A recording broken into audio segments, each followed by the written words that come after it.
Bueno, hermanos, buenos días otra vez, nos saludamos. Damos gracias al Señor por este espacio, ¿cierto? Poder reunirnos en torno a Él, porque Él es el que nos convoca y nos ha traído específicamente, es el que hace un llamado a cada uno de nosotros. Así que damos gracias al Señor por eso, por ese tiempo y por su palabra también, porque a través de su palabra podemos ser edificados y conocerlo a Él, y conocer su plan y su propósito. Entonces vamos a ir a Mateo 22 y vamos a continuar con un estudio que hemos venido haciendo los jueves. Mateo capítulo 22 es un verso que habíamos leído cuando comenzamos ese estudio ya hace algunos jueves. Los jueves estamos estudiando acerca de Cristo y la iglesia. La Biblia habla de que Cristo es figura, más bien, el varón es una figura de Cristo y la mujer es una figura de la iglesia. Y Dios Padre se ha propuesto hacer un matrimonio entre Cristo, que es su Hijo, y la iglesia, que está conformada por todos los creyentes. No solamente nosotros, sino todos aquellos que han creído en Él, han nacido de nuevo, que le han recibido como su Señor y su Salvador. Entonces los jueves hemos venido estudiando acerca de diferentes matrimonios que hay en el Antiguo Testamento relacionados a Cristo y la iglesia, como figura. Mira lo que dice aquí en Mateo 22, que fue un versículo que habíamos leído hace algunos jueves, pero lo voy a retomar para que tengamos contexto el día de hoy. Dice, respondiendo Jesús les volvió a hablar en parábolas diciendo. Entonces mire las palabras que dice el Señor Jesús. 22:1. Respondiendo Jesús les volvió a hablar en parábolas diciendo, el reino, mira las palabras del Señor Jesús, el reino de los cielos es semejante a un rey que hizo fiesta de bodas a su hijo. Y ese es como un texto introductorio, porque el mismo Jesús está diciendo que el reino de los cielos se parece, es semejante, similar a un rey. Entonces aparece la figura de un rey, aparece el hijo del rey porque dice que el rey quiere celebrarle o quiso celebrarle bodas a su hijo. Entonces aparece el rey que tiene un reino, aparece el rey que tiene un hijo y aparece que ese rey quiere hacerle una boda a su hijo. Y eso es similar al reino de los cielos, o sea, que es Dios Padre, como rey, como dueño de todo, como señor y amo del universo. Dios Padre ha querido hacerle una boda, él tiene un hijo, su hijo Jesús, y él se ha propuesto hacerle una boda a su hijo. O sea que está el Padre como rey, está su hijo, y para que haya una boda, pues se necesita la esposa, ¿cierto? Y esa esposa es la iglesia, los creyentes. Nosotros estamos ahí metidos, hacemos parte de ella, de la esposa que el rey ha querido darle a su hijo. Eso es como a manera introductoria. Y de esa manera entonces Dios, por medio de nuestros matrimonios, nos recuerda, cuando vemos al varón, que es una figura de Cristo, de su hijo, y cuando vemos a la esposa, la mujer, nos recuerda a la iglesia, es una figura de la iglesia. O sea que el Padre, Dios Padre, ha querido a su hijo hacerle una boda. Y eso es lo que hemos venido hablando los jueves. Y vimos varios de esos matrimonios en el Antiguo Testamento, pero lo que vamos a ver hoy es que en la época de Jesús se celebraba el matrimonio hebreo. Y el matrimonio hebreo tiene unos pasos que ellos hacían tradicionalmente. Pero resulta que esos pasos no solamente se referían al matrimonio que ellos celebraban allá, la nación hebrea, sino que esos pasos los vamos a ver, es como si Dios nos estuviera mostrando por medio de la celebración de ese matrimonio hebreo, en la boda que Él le quiere realizar como padre a su hijo. Entonces vamos a ver esos pasos, cómo era la tradición hebrea en el momento, en la época de Jesús, vamos a ver cómo era la tradición, y vamos a compararlo o verlo cómo sería de acuerdo a lo que acabamos de leer, que Dios Padre quisiera darle la esposa a su hijo con respecto a esos pasos del matrimonio hebreo. Vamos a ir a Efesios, porque en la primera parte del matrimonio hebreo,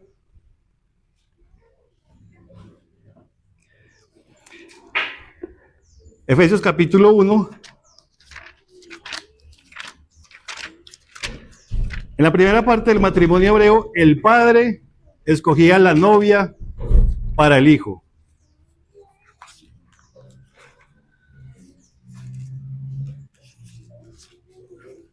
Efesios capítulo 1.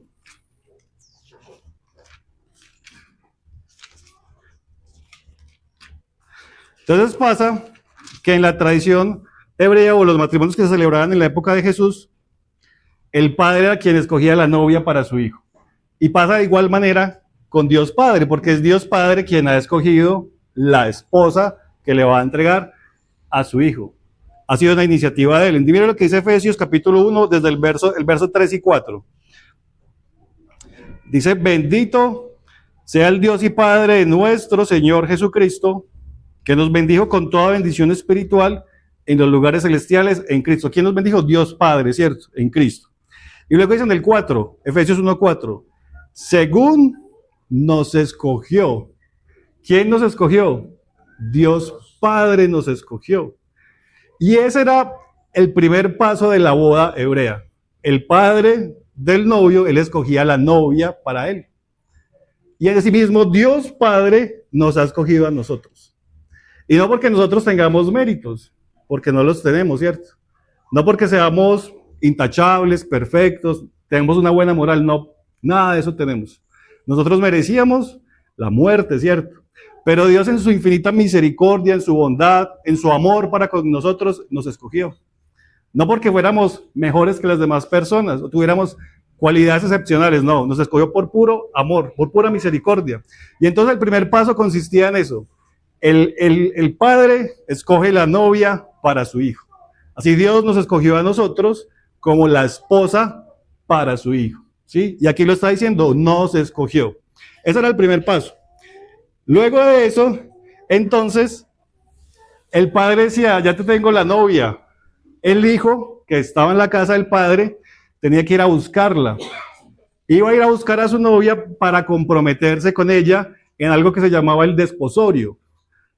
Se iba a ir a comprometer, aunque todavía no se iban a ir a vivir juntos, ni todavía iba a celebrar la fiesta como tal, ni la ceremonia. El matrimonio hebreo consistía en dos partes. La primera parte era el desposorio, cuando él iba a buscarla a ella, a la novia, se comprometía con ella, ya vamos a ver lo que hacía, y luego de comprometerse, si ella aceptaba el compromiso, él se regresaba a la casa de su padre para preparar el lugar donde iba a vivir con ella. Pero ya eran considerados esposos. Cuando ellos se comprometían, legalmente eran esposos. La única forma de quitar ese compromiso era por medio del divorcio o por medio de que alguno de los dos muriera, ¿sí? Esa era la forma. Entonces, una vez el padre ya había escogido quién era la novia para su hijo, él tenía que ir a buscarla para comprometerse con ella. Entonces, miren lo que dice Juan. Vamos a ir a Juan capítulo 16.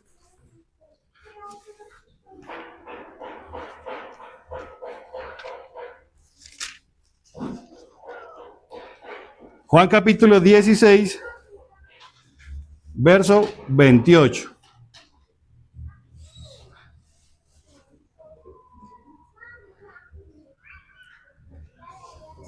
Voy a leerlo desde el 27. Juan capítulo 16, verso 27 y 28. Dice, pues el Padre mismo os ama. Está hablando Jesús, le está hablando a los discípulos.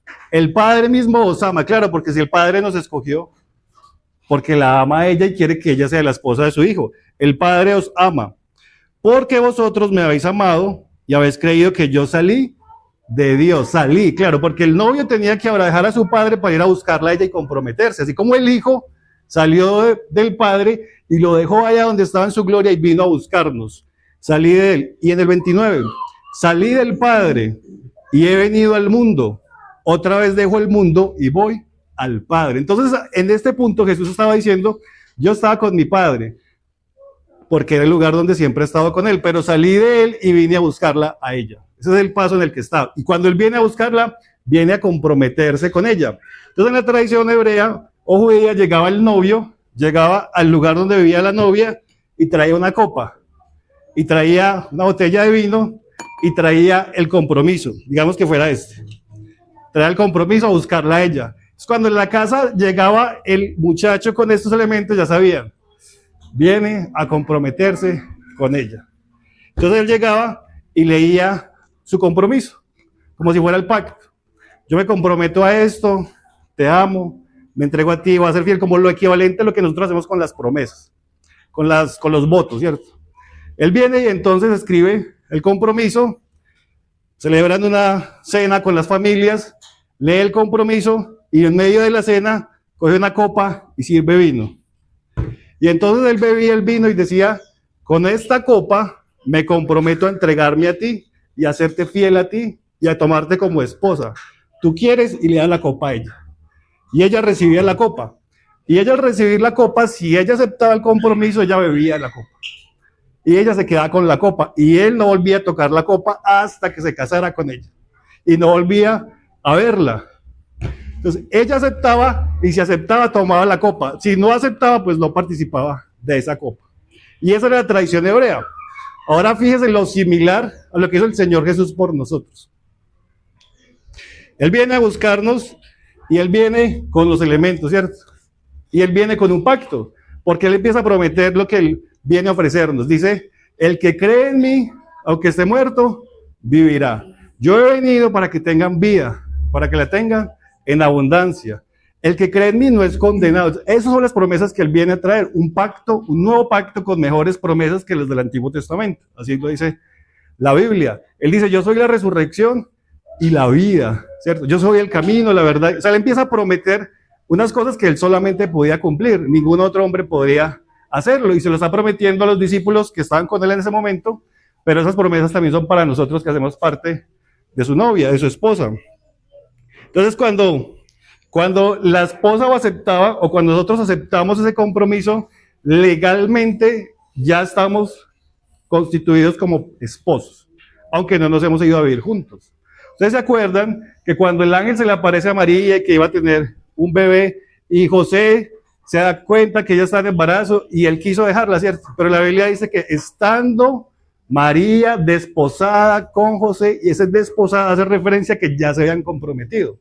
O sea, ya legalmente había pasado el pacto, aunque no vivían juntos todavía, porque estaban en el paso donde él ya se había ido a preparar la morada para ella.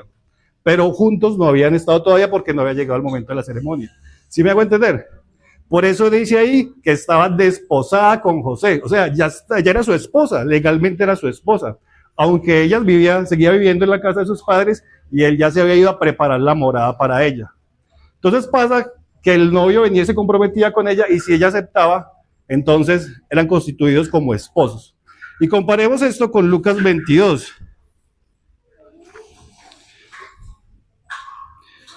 Lucas 22 desde el verso 15.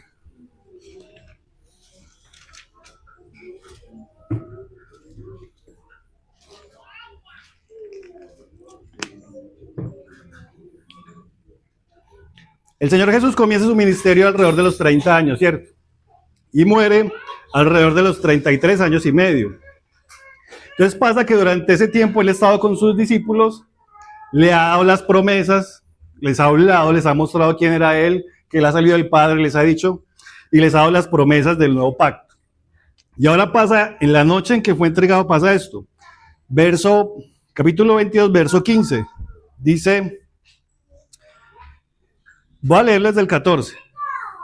Cuando él era la hora, se sentó a la mesa y con él los apóstoles. Así como el novio se iba a comprometer con ella haciendo una cena para marcar ese compromiso, entonces aparece aquí la cena, que es la cena de la Pascua. Y él se sienta a la mesa con los apóstoles.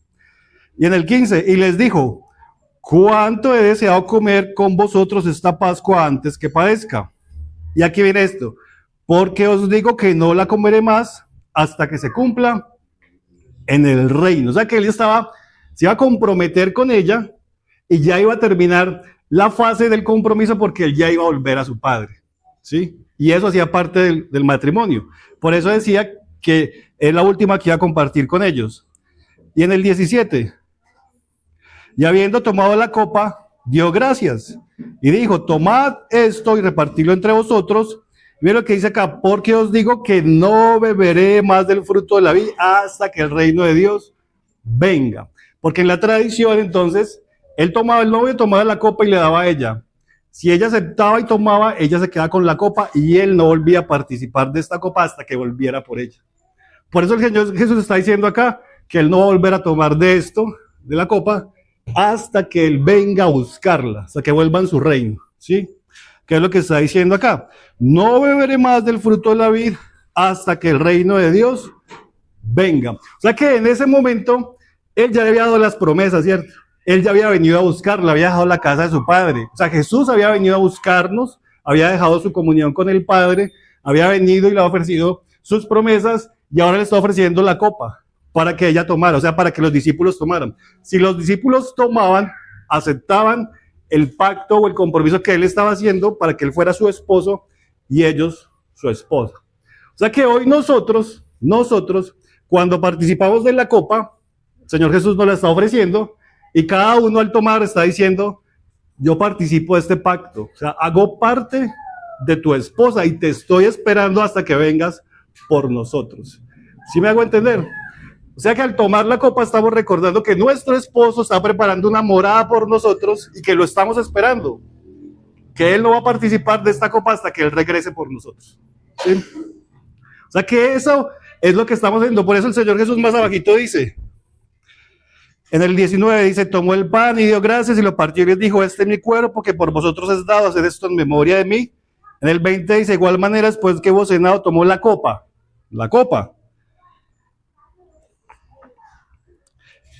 Y diciendo, en el verso 20, mira lo que dice el Señor, esta copa es el nuevo pacto, claro. Si había un pacto viejo que Dios había hecho con el pueblo de Israel, cierto, que era la ley que él había traído por medio de Moisés en el monte, pero el pueblo de Israel había fallado ese pacto porque había ido en pos de otros dioses. Ahora el Señor Jesús está diciendo, yo he venido a buscarte y esta copa es la copa del nuevo pacto, o sea, el pacto que él está haciendo porque él va a ser esposo para nosotros. Y nosotros como un cuerpo somos su esposa. O sea que en este momento ya somos su esposa, porque en el matrimonio hebreo ellos ya eran considerados esposos, aunque él todavía no fuera a buscarla, como el caso de José. María era considerada su esposa, pero estaba en el punto donde él estaba construyendo la morada para ella. Entonces aquí el Señor cuando dice, esta copa es el nuevo pacto en mi sangre. Si bien estaban tomando vino en ese momento, ya el precio que iba a pagar, que es el siguiente paso que vamos a ver en un momento, era su propia sangre para sellar ese pacto. O sea que cuando nosotros participamos de la copa, estamos aceptando el pacto, el nuevo pacto de nuestro esposo que es Jesús, y nosotros como iglesia lo estamos esperando. Lo estamos esperando. Entonces dice, esta copa es el nuevo pacto en mi sangre, que por vosotros se derrama. Claro, por eso es que él murió por los suyos.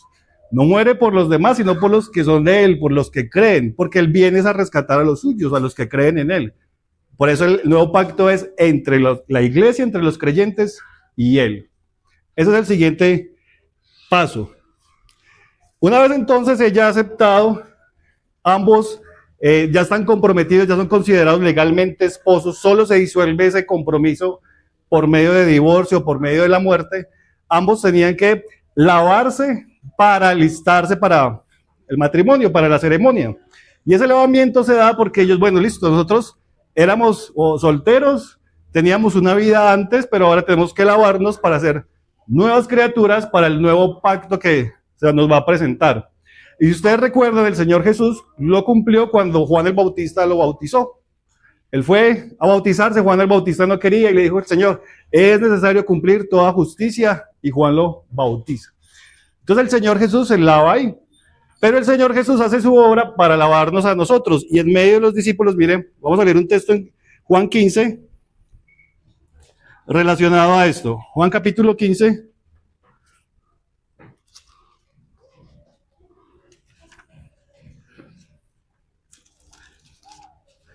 Él se lava en el bautizo y él la lava a ella, o bueno, la lava a nosotros, 15:3.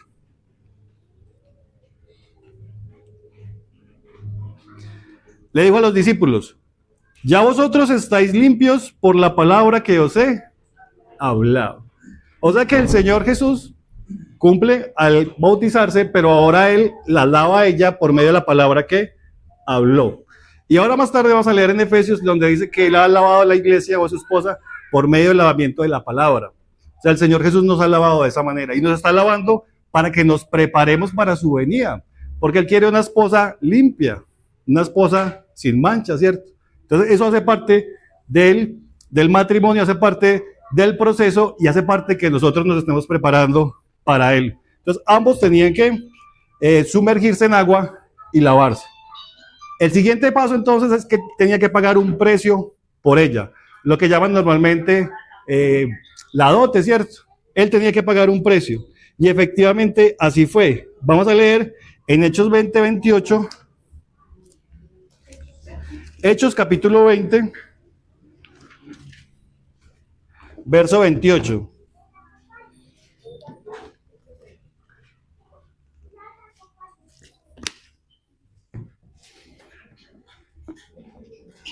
Hechos capítulo 20, verso 28.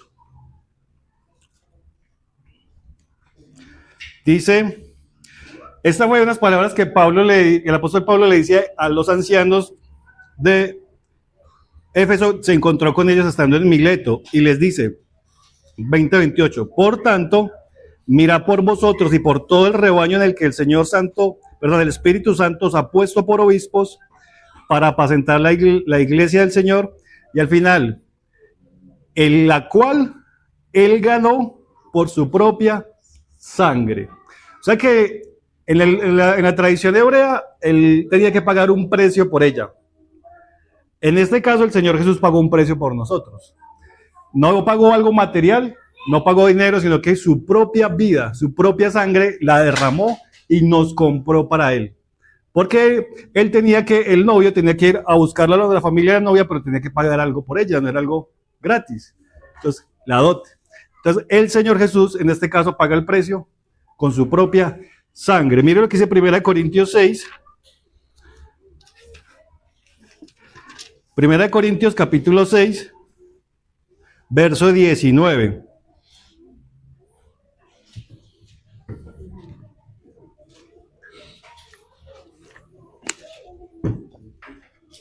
Dice, o ignoráis, 1 Corintios capítulo 6, verso 19 y 20. O ignoráis que vuestro cuerpo es templo del Espíritu Santo, el cual está en vosotros, el cual tenéis de Dios y no sois vuestro. Claro, porque si el novio la compraba a ella, era porque ella ya iba a haber una relación de pertenencia. Ahora ya estamos casados, ya no perteneces a tu familia, sino que perteneces a mí. Y en ese paso entonces yo estoy pagando por ella. Asimismo Jesús pagó por nosotros. Dice en el 20, porque habéis sido comprados por precio. Glorificad pues a Dios en vuestro cuerpo y en vuestro espíritu, los cuales son de Dios. O sea que el Señor Jesús nos compró. Si nosotros hemos aceptado el pacto, si hemos tomado la copa, si lo vemos a Él como nuestro esposo, si lo estamos esperando, Él nos compró. O sea que ya no nos pertenecemos a nosotros mismos. O sea que nuestra vida ya no nos pertenece, le pertenecemos a Él. Y como tal, por eso lo dice acá, que hemos sido comprados, que glorifiquemos al Señor en nuestro cuerpo, en nuestro espíritu, los cuales ya no son de nosotros, no somos de Él, porque Él nos compró. Y le pertenecemos a Él, porque Él ya pagó por nosotros y nosotros lo aceptamos. Todo lo que estamos hablando en la tradición hebrea, la novia tenía que consentirlo, aprobarlo, ella no estaba obligada. Si ella decía, no, yo no quiero este pacto, ella no participaba. Pero ella lo hacía y al aceptarlo, entonces estaba aceptando que ahora ella pertenecía a su esposo. Así como nosotros, si aceptamos a Cristo como nuestro Señor y Salvador, si tomamos de la copa, si aceptamos el nuevo pacto, entonces ahora no nos pertenecemos a nosotros mismos, sino que le pertenecemos a Él. Y como tal, tenemos que pensarlo de esa manera. Ya no pertenecemos a este mundo, estamos aquí temporalmente mientras Él viene por nosotros. Ya nuestra vida le pertenece a Él, y lo que hagamos deberíamos hacerlo en torno a agradarlo a Él, porque Él es nuestro prometido, ¿sí? Entonces, este es el paso del precio que tenían que pagar. Luego de eso, entonces el novio le daba un regalo a ella. Le dejaba un regalo, pues porque él ya se iba a ir. Ese regalo podía ser dinero, podía ser algún terreno, podía ser algo que ella iba a tener y que iba a usar posteriormente en la ceremonia. Asimismo, entonces Jesús, antes de irse, nos deja un regalo. Nos deja el Espíritu Santo. Y ese es el regalo que Él nos ha entregado para prepararnos para su venida, para que cuando Él venga, podamos estar listos para Él. Entonces vamos a ir a Efesios. Primero leamos Lucas 24.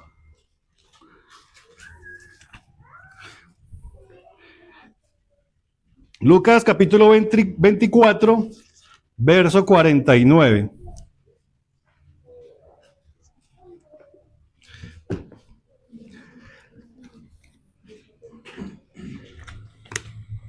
Lucas capítulo 24, verso 49. Entonces estamos en el punto en el que el novio va a dejarle un regalo a ella porque él ya se va a tener que ir. Y acá dice, hablando Jesús, he aquí, yo enviaré la promesa de mi Padre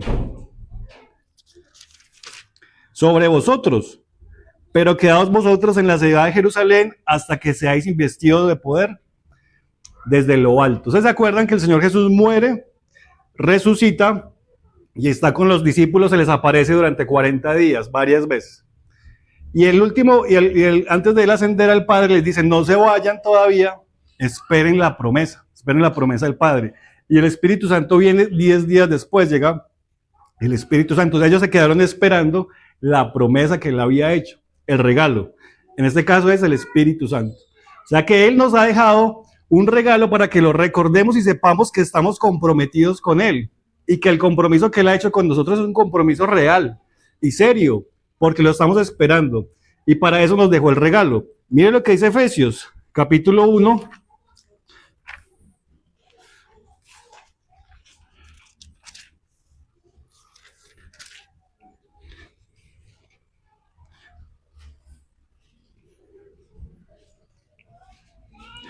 Efesios capítulo 1, verso 13 y 14.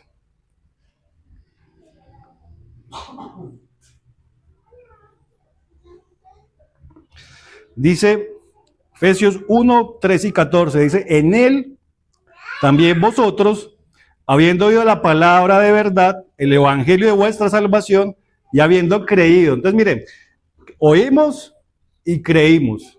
Así como la novia escuchó la promesa de él, vio como lo que le estaba diciendo era viable, creyó en él, aceptó y tomó la copa y se comprometió. Entonces nosotros oímos, creímos, como dice acá, el evangelio de vuestra salvación y habiendo creído en él. Luego, ¿qué pasa? Fuisteis sellados con el Espíritu Santo de la promesa. O sea, recibimos el regalo, porque oímos y creímos en ese pacto. Luego en el 14, que es las arras de nuestra herencia, o sea, es el anticipo, es lo que él nos dejó, las arras de nuestra herencia, hasta la redención de la posesión adquirida para la alabanza de su gloria. O sea, él nos dejó el Espíritu Santo como un anticipo, como una muestra de que él sí va a venir por nosotros, hasta que él vuelva por nosotros. Pero primero tuvimos que haber oído y creído, aceptarlo, decir que sí vamos a participar del pacto y ahora nos da el regalo.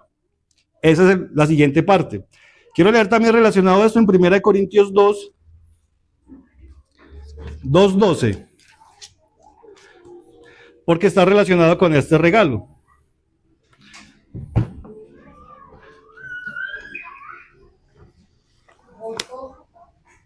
2, 12 y 13. 1 Corintios 2, 12 y 13. Vean lo que dice. Y nosotros, o sea, los creyentes, no hemos recibido el espíritu del mundo. ¿Qué hemos recibido?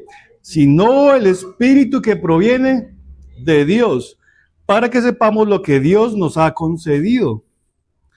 Lo cual también hablamos, no con palabras enseñadas por sabiduría humana, sino con las que enseña el Espíritu, acomodando lo espiritual a lo espiritual. O sea, nosotros, una vez hemos creído y aceptado la promesa, hemos recibido el Espíritu que proviene de Dios mismo. Y ese Espíritu tiene unas funciones. El Espíritu Santo, el Señor Jesús dijo, Él nos guiará a toda verdad, Él nos va a consolar, Él es el Paracletos, el que nos anima, el que nos sostiene, el que nos acuerda las palabras que Él dijo, perdón. Entonces, ya tenemos ese regalo en nosotros. O sea que estamos en esa parte del proceso, con el regalo, y ya el hijo, el novio, se ha ido, que es la siguiente parte. El novio entonces se comprometió con ella, le da el regalo, y él se devuelve a la casa de su padre. Normalmente, en la tradición hebrea en ese entonces, el novio se iba a preparar en la casa de su padre, se iba a preparar una habitación para él convivir con su esposa allá. Ellos no se iban a vivir aparte, era la tradición, sino que él venía a la casa de su padre, preparaba el aposento, preparaba el lugar, lo organizaba, y era el padre quien decía el momento que estaba listo para que él fuera por su novia. Normalmente era un tiempo de 1 año. Entonces el padre supervisaba que él estuviera haciendo la morada para ella, y cuando el padre consideraba que ya estaba lista, le decía, usted ya puede ir por ella y casarse. Entonces el padre era el que decidía eso. Entonces, mientras el novio venía a preparar la morada, ella se quedaba preparándose para la venida. Porque resulta que ella tenía que tejer su vestido, ella tenía que estar lista porque no sabía cuándo él iba a venir. Él llegaba de sorpresa, normalmente llegaba en la noche. Y si llegaba en la noche, ella tenía que tener una lámpara lista con aceite para que cuando él viniera pudieran irse, ¿sí? Y no avisaba, él llegaba de sorpresa. Por eso ella tenía que estar lista en cualquier momento para la venida de él. Vamos a leer unos textos relacionados a esto, porque así mismo hizo el Señor Jesús. El Señor Jesús vino, murió, nos dejó el regalo y se fue. Y Él está preparando una morada para nosotros. Y nosotros tenemos que alistarnos para su venida. Nadie sabe cuándo va a venir. Nadie sabe cuándo hacer, solo el Padre. Porque el Padre es quien dice cuándo Él puede venir por ella. ¿Sí? Entonces miremos estos textos. Juan capítulo 14.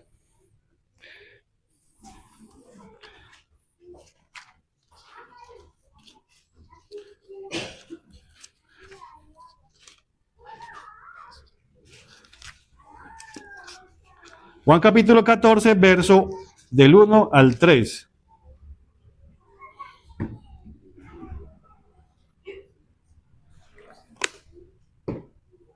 Dice así. Son palabras del Señor Jesús antes de morir. Dice, no se turbe vuestro corazón. Le está diciendo a los discípulos, ¿cierto? Y le está diciendo, yo me tengo que ir. Y ellos se quedan como, hemos estado contigo 3 años y medio, dejamos nuestros trabajos, nuestras familias, y usted ahora dice que se va, y entonces, ¿qué va a pasar con nosotros? Dice ahí, no se turbe vuestro corazón. Creéis en Dios, creed también en mí. Y miren lo que dice, en la casa de mi Padre muchas moradas hay. Si así no fuera, yo los hubiera dicho.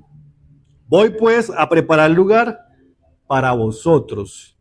Y si me fuere y os prepararé el lugar, vendré otra vez y os tomaré a mí mismo, para que donde yo estoy, vosotros también estéis.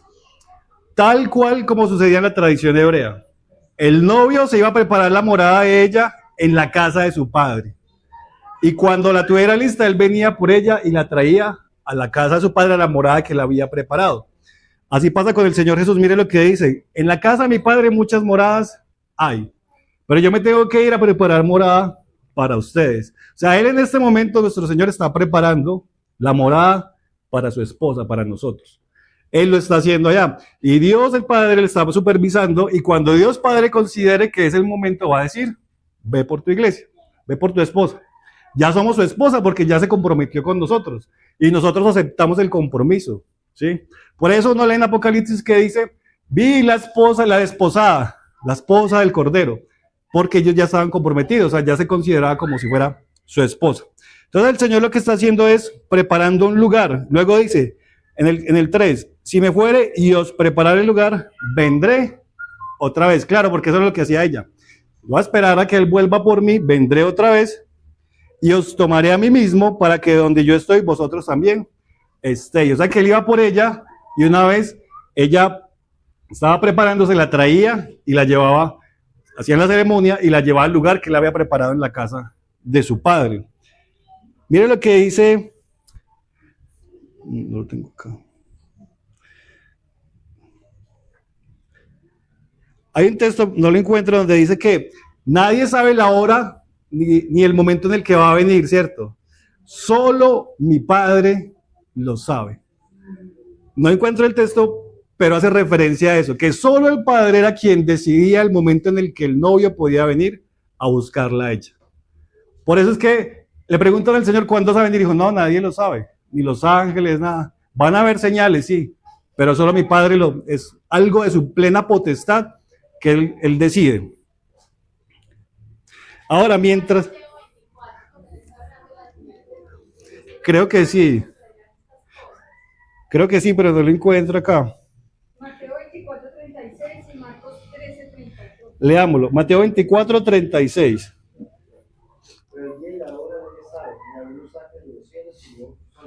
Ese es. El día y la hora nadie lo sabe, solo mi Padre. Porque el Padre era quien decía, listo, mi hijo, usted ya puede ir por ella. Por eso él dice ahí que solo el Padre lo sabe en qué momento va a venir por nosotros. Ahora, Eso es lo que hacía el novio se iba a preparar la morada, eso es lo que está haciendo el Señor Jesús por nosotros. Ella no se quedaba allá en la casa durmiendo, ella tenía que prepararse para la venida de Él. Ella tenía, por ejemplo, que tejer el vestido para que cuando Él viniera, ella pudiera vestirse como una novia, ¿sí? Como novia para Él. Ella tenía que tener lista la lámpara con aceite porque Él venía normalmente en la noche. Entonces, mire lo que eso significa. Vamos a ir a Apocalipsis 21:2.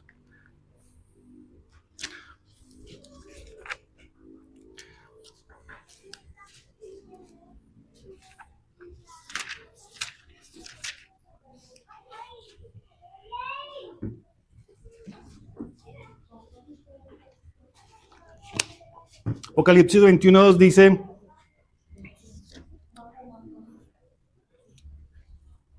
Yo, Juan, vi la santa ciudad, la nueva Jerusalén, descender del cielo de Dios, o sea, la novia, dispuesta como una esposa ataviada para su marido.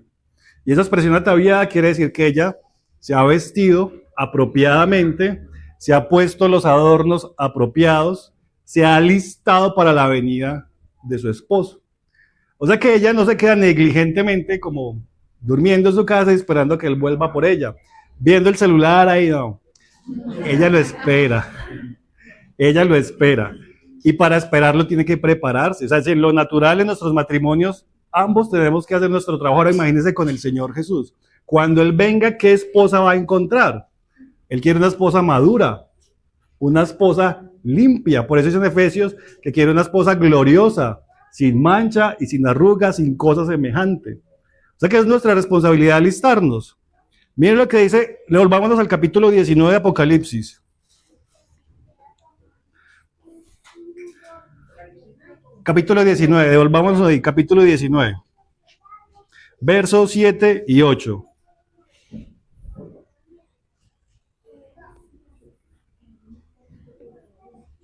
Apocalipsis 19, 7 y 8. Dice: gocémonos y alegrémonos, démosle gloria, porque han llegado las bodas del Cordero, y su esposa se ha preparado. O sea, ella tiene que prepararse. Nosotros tenemos que prepararnos para la venida del Señor. En el 9, ¿cómo se ha preparado? ¿Cómo ha tejido su vestido? Y a ella, 19:8, perdón, sí, 19:8. Y a ella se le ha concedido que se vista de lino fino. Entonces mire que ella va a tener un vestido. No es ese vestido, que es un vestido limpio, nuevo, hace referencia al nuevo nacimiento, ¿cierto? Que cada uno de nosotros tiene, a que ya hemos sido limpiados por la palabra del Señor, pero aparte de eso hay que vestirnos de lino fino, y ahí dice qué significa. Vista de lino fino, limpio y resplandeciente, porque el lino fino es las acciones justas de los santos. O sea que la esposa debe de hacer acciones justas. Las acciones justas hacen referencia a las acciones que hacemos en Cristo, como dicen en Efesios. Las obras que el Señor nos concede hacer en Él, ¿sí? Y ese es el vestido de ella. O sea, nosotros no nos podemos quedar negligentemente sin hacer nada, o simplemente ya creímos y listo, hasta ahí llega nuestra fe. No, tenemos que alistarnos para su venida. Acciones justas de los santos, acciones en Cristo, las obras que Él preparó de antemano para que andemos en ellas, ¿sí? Esas les corresponde hacerlas a la iglesia, a cada uno de nosotros. Y aparte de eso, nos corresponde alistar nuestra lámpara con aceite, porque cuando Él venga en la noche tenemos que tener la lámpara para poder alumbrar, y eso hace referencia a la llenura del Espíritu. Miren lo que dice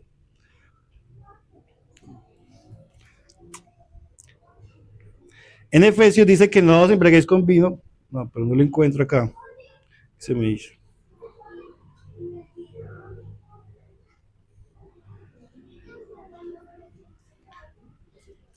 Efesios capítulo 5, verso 18.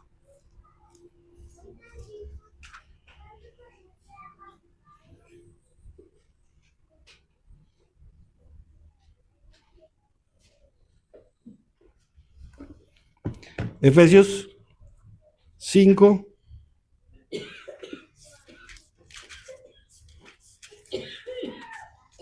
18.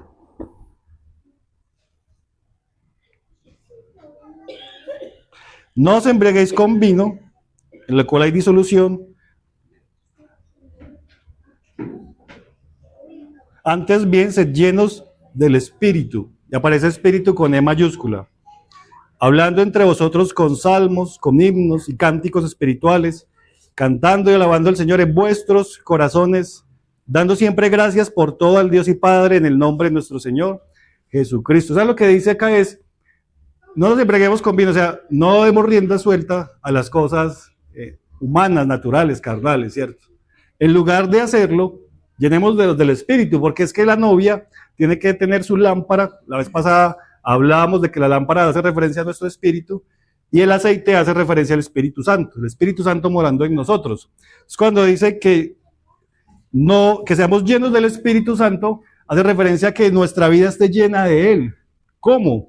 Ahí lo dice, hablando con salmos, con himnos, con cánticos espirituales, cantando, alabando al Señor, dando siempre gracias por todo. O sea, si nuestra mente está puesta en nuestro esposo que va a venir, entonces debemos estar todo el tiempo en pos de eso, cantándole, alabándole, pidiéndole que nos llene, que nos guíe, que nos prepare, que no tengamos esas prácticas humanas, carnales, sino que las podamos dejar para podernos preparar y ataviarnos para Él.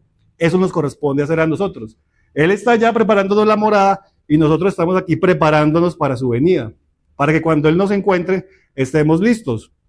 Mire lo que dice 2 Corintios capítulo 11.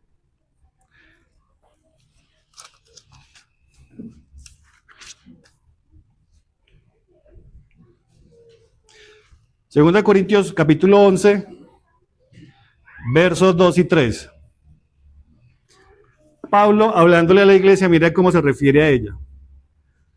Segunda de Corintios capítulo 11, versos 2 y 3. Dice, porque os celo con celo de Dios. Está hablándole a los creyentes. Pues os he desposado. Miren la expresión que dice ahí, desposado, porque hace referencia a que nos hemos comprometido con nuestro esposo, ¿sí? Aunque todavía no se ha consumado el matrimonio.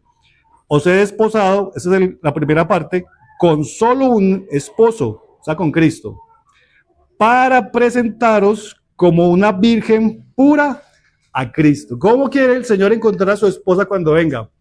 Como una virgen pura. O sea, no mezclarnos, ¿cierto?, con cosas del mundo. Que nuestro corazón no se vaya en pos de otros dioses, o que nuestro corazón no esté dividido. No es que no soy capaz de dejar tales cosas aquí, sino que Él quiere que nuestro corazón esté solamente esperándolo a Él. Una virgen pura, y eso habla de la santidad, de la santificación, del hecho de negarnos a nosotros mismos y guardarnos para Él, y no ir en pos de otros dioses, porque estaríamos siendo infieles a nuestro esposo. Una virgen pura para Cristo, o sea, nuestro esposo. Ahora miren este texto. Lucas 12, 40.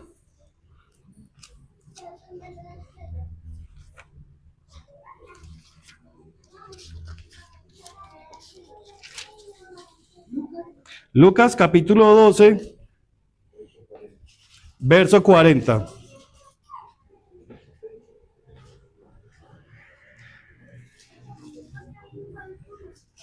Lucas 12, 40 dice, vosotros pues también estad preparados, porque la hora que no penséis, a la hora que no penséis, el Hijo del Hombre vendrá. O sea, a nosotros no nos corresponde saber la hora, nos corresponde prepararnos, estar preparados. Por eso le dice ahí, estad preparados, porque la hora no, la hora que ni nos imaginamos, Él va a venir. Leamos 1 Tesalonicenses, capítulo 5.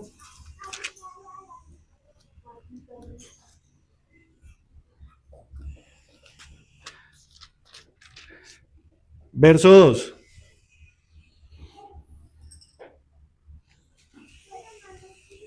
Primera de Tesalonicenses, capítulo 5, verso 2.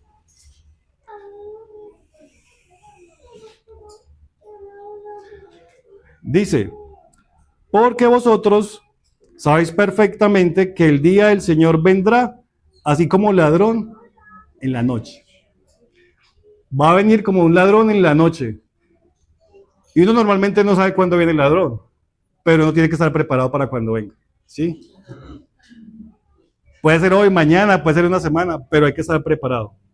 Entonces, cuando dice que Él vendrá como ladrón en la noche es porque no sabemos, pero va a venir. Y si viene en la noche, lo que les decía, hay que estar listos, tener las lámparas. Por eso la parábola de las 10 vírgenes hablaba de las lámparas que ellas tenían. Porque normalmente eso Él venía en la noche o al atardecer. Y Él no venía solo, Él venía acompañado. El novio venía acompañado a buscar a la novia. Y entonces en la tradición hebrea, cuando Él venía, tocaba una trompeta. ¡Bran! Y si ella escuchaba la trompeta, decía, llegó, llegó, llegó por mí. Y luego gritaban, ¡eh! Y entonces ella sabía que habían venido a buscarla. El que se vea, su esposo que se había ido a preparar la morada para ella, ya iba a venir, había llegado a buscarla por el sonido de la trompeta y porque él venía acompañado y se escuchaba el grito que venían a buscarla a ella. Ahora mire esto cómo coincide con lo que dice Primera Tesalonicenses, devolvámonos al capítulo 4, verso 16. Primera Tesalonicenses 4, 16.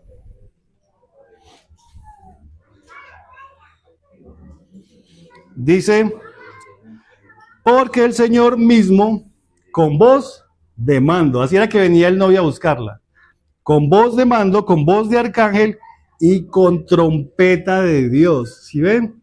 Tal cual como iban a buscar la novia, en la tradición hebrea vendrá el Señor con trompeta, descenderá del cielo, claro, porque ya viene de la morada de su padre a buscar a la novia, y los muertos en Cristo resucitarán primero. Entonces ahí ya viene a encontrarse con ella. En ese momento habrán muchos que ya murieron, ¿cierto? No sabemos cuándo sea, pero los que hayan muerto en Cristo, como dice acá, van a resucitar para encontrarse con Él. Y luego en el 17 dice, nosotros los que vivimos, a los que estemos vivos, si nos toca a nosotros, o a otra generación, los que estén vivos, los que hayan quedado, seremos arrebatados juntamente con ellos en las nubes para recibir al Señor en el aire, y así estaremos siempre con el Señor. Entonces fíjese que a ella, en la última etapa del matrimonio, él viene a buscarla, ella sale al encuentro con él, y entonces él se la lleva a la celebración de la boda, que ahí es donde hacen la ceremonia, que serían las fiestas, las bodas del Cordero, y luego la consumación del matrimonio en la morada donde él preparó para ella.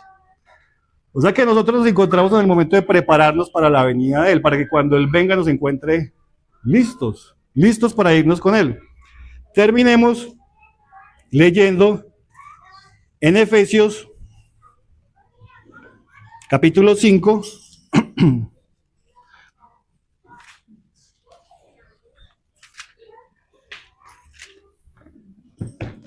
Efesios capítulo 5, verso 25. 5:25. Dice, maridos, amad vuestras mujeres, así como Cristo amó a la iglesia. Está comparando el hombre con la mujer, ¿cierto? El esposo y la esposa con Cristo y la iglesia. Así como Cristo amó a la iglesia y se entregó a sí mismo por ella. Claro, se entregó, dejó al Padre, vino a buscarnos, se comprometió con nosotros. El precio que pagó fue su propia vida, nos hizo unas promesas, nos dejó un regalo. Se entregó a sí mismo por ella para santificarla, habiéndola purificado en el lavamiento del agua por la palabra. Entonces fíjese que él la limpia a ella para prepararla para su venida. Dice el 27, a fin de presentársela a sí mismo. Claro, él como esposo que viene a buscarla a ella, la tiene que dejar las herramientas y tiene que dejarla lista para que cuando él vuelva se la pueda presentar a sí mismo. Entonces lo que hizo con ella fue lavarla, dejarle el espíritu, el regalo, para que ella se prepare, para que cuando él venga se la pueda presentar a sí mismo. En el 27, a fin de presentársela a sí mismo. ¿Cómo creen que él espera encontrarla? Vean lo que dice, una iglesia gloriosa. O sea que con respecto a los discípulos que él dejó, nada que ver, ¿cierto? Porque ahora tienen el regalo, tienen el espíritu. Se supone que han madurado, debemos crecer en el Señor, conocerle a Él, debemos renunciar, hacer morir las obras terrenales que hay en medio de nosotros, toda ira, toda contienda, toda avaricia. O sea, todo eso el Señor lo ha hecho para que nos preparemos para Él.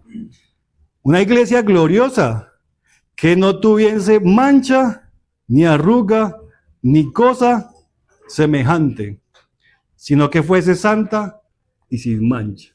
O sea que eso nos corresponde a nosotros. O sea, nos corresponde, Él nos dejó la herramienta, nos dejó el regalo que es el Espíritu Santo. Pero a nosotros nos corresponde renunciar a nosotros mismos, a nuestro ego, a nuestra vida pasada, lo que éramos antes sin Él, a nuestro yo, a nuestro carácter que muchas veces hace daño, para que sea el Señor morando en nosotros, para que cuando Él venga nos pueda encontrar de esa manera. Una iglesia gloriosa, sin mancha, sin arruga, nada semejante, sino una iglesia, dice acá, santa y sin mancha, porque es lo que Él espera. O si no, piensen ustedes cuando uno hay un matrimonio y la novia entra con el vestido sucio. Nunca, ¿cierto? Si uno viera a la novia con el vestido sucio, perdón, o roto, ¿qué pensaría uno de la novia? Uy, qué descuidada, ¿cierto? Qué descuidada esta novia. Vea ese vestido roto acá, mira, tiene el vestido manchado y ni siquiera se dio cuenta. Eso no pasa, uno ve a la novia normalmente impecable, peinada, maquillada, vestida, el vestido radiante. Y eso mismo el Señor quiere para con nosotros. O sea, que nosotros seamos una iglesia santa, sin mancha y sin arruga, gloriosa, para que cuando Él venga, por ella la encuentre lista para casarse. Madura. Porque cuando una mujer es inmadura del matrimonio, se convierte en una piedra de tropiezo para el marido, ¿cierto? Pero el Señor quiere una iglesia madura para celebrar la boda con Él. Por eso dice en Efesios que no seamos niños fluctuantes, sino que crezcamos en todo aquel que es la cabeza, que es Cristo Jesús. O sea, el Señor quiere que nosotros le sigamos, viva en nosotros, nos preparemos para su venida, para lo que Él tiene, pero nos corresponde hacerlo. Entonces, ahora, hermanos, hasta ahí, no sé, quieran agregar.